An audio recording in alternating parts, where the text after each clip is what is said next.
announced that the state of Mississippi will deploy $1,203,561,563 and a nickel in federal grant funding for the expansion of high-speed internet. The newly created Office of Broadband Expansion and Accessibility of Mississippi, which we know affectionately as BEAM, will administer the funding through a comprehensive or competitive grant process.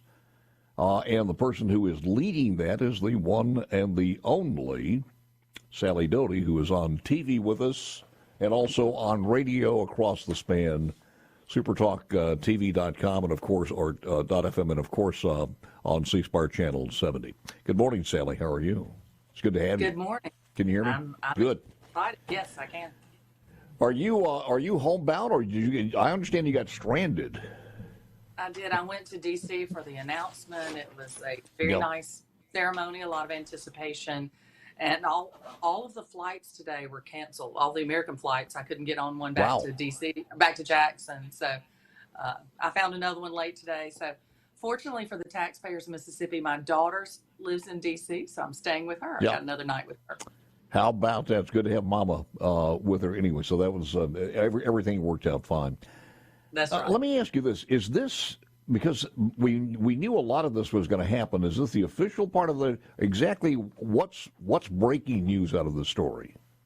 This is the official allocation. We have known that this BEAD money was coming, but as I've often said, I didn't know if we were, making plans with steak or with hamburger, because we did not know how much money the state of Mississippi would receive. We knew there was a, I believe, $43 billion pot for the entire nation, plus the territories. So how that was all going to be divided and pieced up, we just didn't know. So it was based on a formula and based on your unserved and underserved locations and your high-cost locations. So it was a very complicated formula. Honestly, I did not concern myself with trying to figure out what it was going to be. But we thought that it would be about this number for the state of Mississippi. So are all the rules and regulations now written in stone, so we have all that, we know what to do, and how far are we along in this process? Well, the regulations are not all written in stone. What we have found, our office has found in administering other broadband programs, and I'm sure with this one as well, more information will come out, additional guidance, they call it. Guidance will come out with the rules and regulations on how you can use this money. And for example, we are administering another grant fund, the Capital Projects Fund. I've been on several times to talk about that. Our application portal opened for that last week. Some new guidance came out just the end of May, 1st of June, that made it easier for procurement guidelines for our providers. So that was very welcome guidance. So I expect that same kind of thing to happen during this process with BEAD updates and how to make things hopefully easier for our providers. The one thing I always talk to the feds about is how urgent this need is in Mississippi. And is there anything we can do to jump through? Because there are, Paul, I will tell you, there are a lot of hoops and reports and plans and things that our office is having to do, check things we've got to check off. And is there anything we can do to get this money out faster? And the answer to that was? I never get a yes. I get a, well, Sally, this is a big project and we've got to make sure the money goes where it needs to go. And I agree. We do. We've got to make sure that this money is spent wisely. This is not going to be a quick, as much as you want it to be. It's not going to be quick, because I think the program itself is what is over the based over the allocation of funds over 5 years. It is. These are big projects in very remote areas of our state. And, Paul, when I first started this, I didn't realize that, as the director of the broadband office, I would be talking with archaeologists. Because you've got to get some historical approval. We have a lot of historical sites around Mississippi, and then there are environmental approvals that you've got to get. So there are a lot of other issues that you have to handle as you are planning these projects. one of our projects down in Southwest Mississippi had I think over 300 easements that they had to get. So these are not easy projects. They're complicated. They take a lot of engineering. They take a lot of design. And so it is, while it is urgent, and we certainly are going to try as much to get it out as fast as we can, it's going to take a couple of years. Yeah. 3, 4. What you're talking about is just the access to put the fiber in the ground. Is that it? Yes. So are you guys involved in right-of-way acquisition? No, our providers are. So when I say we, what I really mean is we work with providers. So our office is going to set up a competitive grant fund for this money, and then providers will come in, bid on different areas, and we will work with them. But it's not like we don't just write them a check and give them the money. That's not the way this works. They're all reimbursement grants. So they will have their plan. We will have their budget. And then as they complete different portions of it, we will be monitoring that. Then they will submit their cost in for reimbursement. So it's a very intensive review process that we will have even after we award the grants. You have any idea how many people who are going to take advantage of this in the future? What percentage have already done that or have contacted Beam that says we want to be players? Well, I think we have about 60 service providers, internet service providers in Mississippi. I think that's the number that's on our email address. If there's anyone out there listening who wants to be on our email list, we have info@beam.ms.gov, info@beam.ms.gov. You can send us an email. We'll be glad to add you to our list. We update our website quite often with information. So about 60 providers. I just looked at my email before I got on with you. I have a ton of emails now that this funding has been released or the allocation has been released. So I expect we'll have some more who are interested. We do have some guidelines in our Mississippi law about who can be eligible, who is determined as an eligible service provider in Mississippi. And so we look closely at the statute when determining who is eligible for these grants. Wow. Give me an idea who is not. Well, our statute right now has 3 different categories. So first, it's a service provider who's been in Mississippi, I think it's either 2 or 3 years. I don't have that in front of me. A service provider who serves over 100 customers who's been in Mississippi. Then there's the next one is a broadband subsidiary of an electric co-op in Mississippi. Many of our co-ops are in the internet service now. Really, that happened due to some legislation that was passed that gave them that authority, but their authority is through the work with their electric, their subsidiary, their broadband subsidiary. And then there's number 3, there's more of a catch-all provision that says that someone who could demonstrate that they have the financial and technical capability to be in the broadband business. So it's limited and then broad at the end. So we are working through all those eligibility questions. Wonder how many of the EPAs have agreed that they want to get into this. I believe there are 17, maybe 18 right now. I understand there might be one who's getting on board right now. So we have 25 EPAs in Mississippi. So the majority of EPAs have an internet service subsidiary.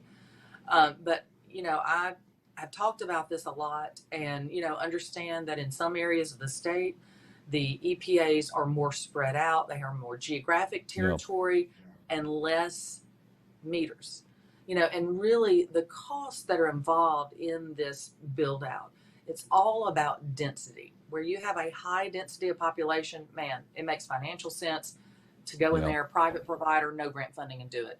But when you get to a low density area, maybe like Shaw, I don't know, didn't you grow up in Shaw?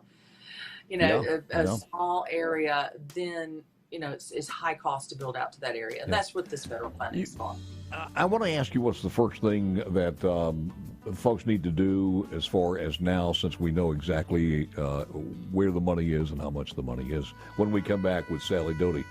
As difficult as it is for the state of Mississippi when you start talking about some of these sparse areas, because we're largely a rural state, but we're not as rural as. Can you imagine the difficulties you're going to have in places like Wyoming, Kansas? Geographically, because there are people who are spread out from ranch to ranch, maybe 15, 20 miles between. It's crazy. So in some ways, we've got a better chance to be ahead of the game. And we'll talk more with Sally Doty on this one coming up in just a moment or two. Hold on. All right, let's get back to Sally Doty, Director, Mississippi Office for Broadband Expansion and Accessibilities, BEAM, as we spent a Tuesday together.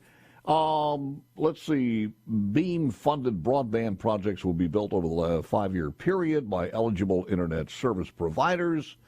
Once Mississippi's initial proposal is approved by NTIA, 20% of the funding will be released to the state to begin the competitive grant process. And I guess you and others are saying, could we speed that up with more? Basically, that's it. What is the NTIA, Sally? That is the National Telecommunications and Information Administration. And then we have another entity that we work with that is called NIST, the National Institute of Standards and Technology, I believe. And so NIST actually looks at all of our budgets and approves everything. So those acronyms have become very important to me. Let me see if I get a couple of questions here. Jim Shaw has AT&T, and he's saying the plant is degraded and AT&T will not spend money to update it. Well, that's a service provider, and I guess that's a decision they have to make. It is, and it's a financial decision that they are making. Yep. So I would imagine, I don't have our map in front of us, but I would imagine that area would be eligible for some grant funding. Bubba in Starkville, can you work with electric providers to run the fiber on their device poles, and I guess their telephone poles? I live in a very rural area. This is what I have with 4-county, much cheaper service poles. Bubba in Starkville, your answer to that? My answer is yes. We've seen a lot of great success with aerial fiber. In fact, with 4-county building out. And, there's always a debate because we have such difficult weather in Mississippi. It is cheaper to run it on the pole. Would it be more cost effective in the long run to bury the fiber? And I think it depends on the provider. Our the subsidiaries of our co-ops, they're used to putting that wire back up on the pole and put the fiber back up on the pole. So I think that's a decision that the provider has to make. It's much cheaper, it's quicker, but then again, when you put it in the ground, it's there. So a lot of decisions to be made as we move forward. You will have 100%. Almost, unless something happens with an earthquake or something, you'll have 100% less outages in storms if it's all underground for the most part. No trees to take it down. So, you do, but it's a lot slower to install. Yeah. What's the first step now that the providers need to do, and what's the deadline for that first step? So we're already in touch with the majority of providers in Mississippi. We've hosted some calls with those providers to keep them up to date on what's going on. And most of them are watching what's going on with this Capital Projects Fund. We've engaged in a mapping challenge across the state through this Capital Projects Fund. While we were waiting on approval from the feds, we did a mapping challenge. So as a state, we can be more granular with the data and where exactly the service areas are, exactly which location, which address does service reach to. And we also are encouraging all Mississippians to go to do our speed test. If you've got slow internet, we need you to go do the Mississippi speed test, and it is at broadbandms.com. broadbandms.com. If you'll go to that website, it says take the test, and you hit the red button, and it runs 3 separate speed tests, and those results go to our Mississippi broadband map and will help us make decisions as we go through this funding process. That's valuable information and data that you need going forward. I understand that. And again, the website is what? Broadbandms.com. Broadband. Final thoughts. Final thoughts, Sally, on this?